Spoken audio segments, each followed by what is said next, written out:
ẹ̀yin èèyàn eléyìí tún gbẹnu tán o ó gbẹnu tán o native doctor ni wọ́n pe eléyìí o ọwọ́ mọ̀tẹ́ mọ́ tí ń ṣe ni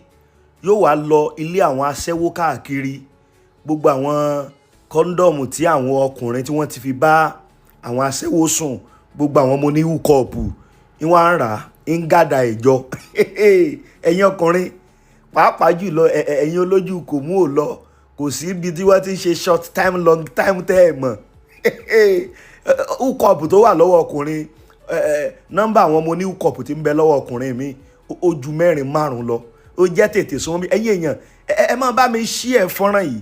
ẹ jí ó kan gbogbo àwọn ọkùnrin àwọn baálé ilé gan ẹ jí ó kàn wọ́n la àwọn ọ̀dọ́ náà tó jẹ́ wípé wọ́n bá ti rá àwọn ọmọ tó dúró tẹ́sẹ̀ ẹgbẹ́ títì wọ́n ti rá wọn kó lọ́wọ́ kan ẹ jẹ́ bá ń pè wọ́n kí wọ́n súnmọ́ bí native doctor ni wọ́n pe léyìí o condom ẹ wò ń fi wọ́n sóògùn ni o kọ́lọ́n kó mọ̀ kó wa yọ kó mọ̀ jìyà kó sí ọwọ́ àwọn ẹni bí ayé ẹlòmíì níyàwó ńlé ó sì tún ń ṣàgbèrè kiri ìta ẹ wá gbọ́ eléyìí o arákùnrin kan tí wọ́n pè ní native doctor ó ní ọwọ́ pálábá rẹ̀ ló ségi o kí ló ṣẹlẹ̀ gangan arákùnrin tí wọ́n pè ní native doctor yìí ó lóun ti bá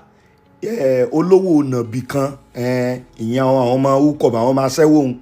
ó ní òun ti bá wọn ní deal àwọn jọ ṣe deal ni àwọn jọ ládéhùn wípé gbogbo àwọn kọ́ńdọ̀mù tí wọ́n bá ti lò káàkiri láwọn hòtẹ́ẹ̀lì tí wọ́n ti lò tí wọ́n ti fi ń bá yín sùn ẹ mọ̀ bá wọn kó wá àwọn sì agree iye owó tí òun ò mọ̀ fún wọn.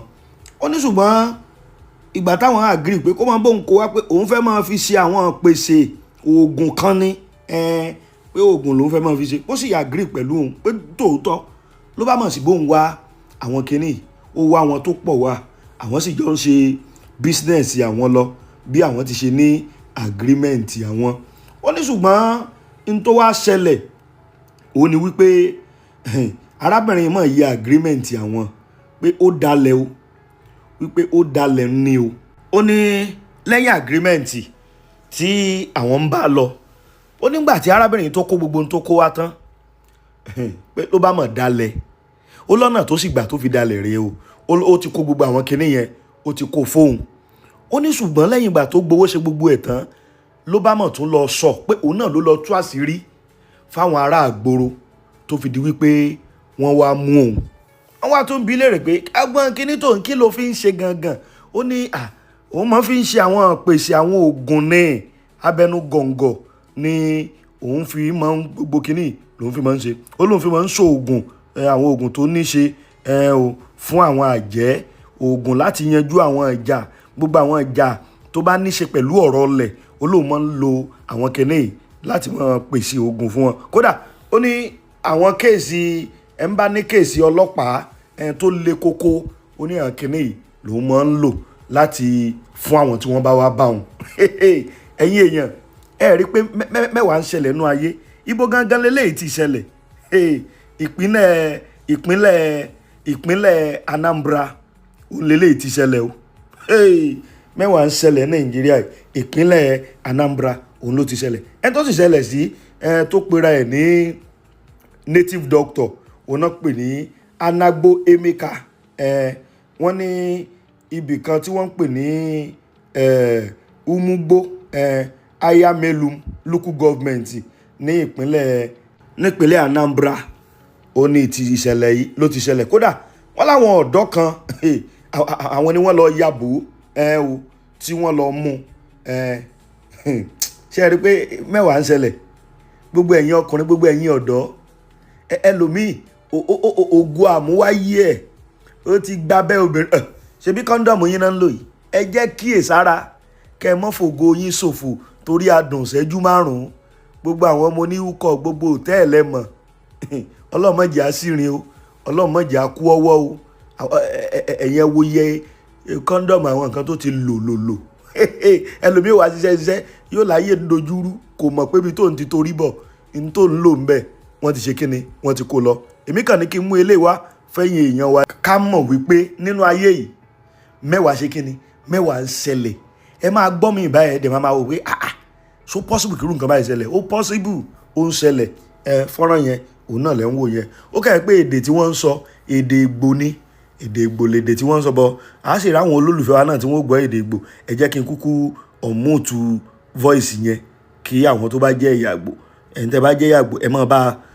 interpret gbogbo ohun tí wọ́n ń sọ ẹ máa bá wa fi sábẹ́ comment section kó lè yí ọ̀pọ̀lọpọ̀ àwọn èèyàn ṣùgbọ́n ìwé ìròyìn Tribune òun ló gbé jáde tá a ti rí.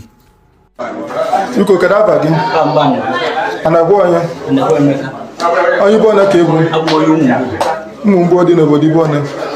obodo anyị mere m n'ime Anambra steeti kedu ndị jide ga ebe a kịta anụlọ m igwu dị na yutu amụka bịa dị na Chalaba Anambra steeti kedu ime eji ejide gị ama nụlụ na-ekwu ọbụna mo na pacha de lo o we diamalo mo mo plan no se bastante makamu to say the sim condom legal secret nya be yo jom which condom ara so mi je lo o je mo ogwa amusu e ji condom agwo condom wo ke use agwo spam wo ke ji agwo ke jo ngwe zo so ngwa ton no kedi ọgwụ nke ego na ahụ ka gwa yo na zo ke be wele ko jenu leba nke ọzọ dị na nke nwecha ọgwụ a niile nke ekokwu ndị nna ọgụgụ nke mmadụ ka m lụrụ neche ede onye Abakaliki neche onye Abakaliki ede ke bụ ọgwụ okwu n'ụka ndị ka ndị na-azụ a na-azụ maọbụ na enwere gachi n'otigbo kesi a na-achụ anya ụdị ndị polisi mmechi ebe ekpere ndị okwu ka ji eju n'oyi nne na ya rakwa aka nke ewere ji eweta oke nna dị nna ibe nke bụ alụpụla bido mmedibe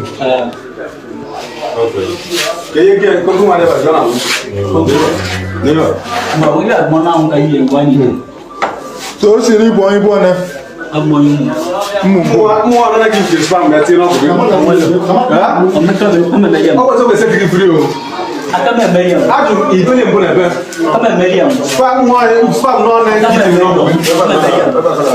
ndị ji gị kịta na-abụ ndị yutu amụkabịa bụ ejigi yutu amụkabịa achala local government area Anambra steeti so onye akịta na-eyuzu spam ụmụ nwoke oche nụ na-achewu ogote spam were na-agwọ ọgwụ ebe a jiri bụ na obodo a na-akpa achala aka North local government area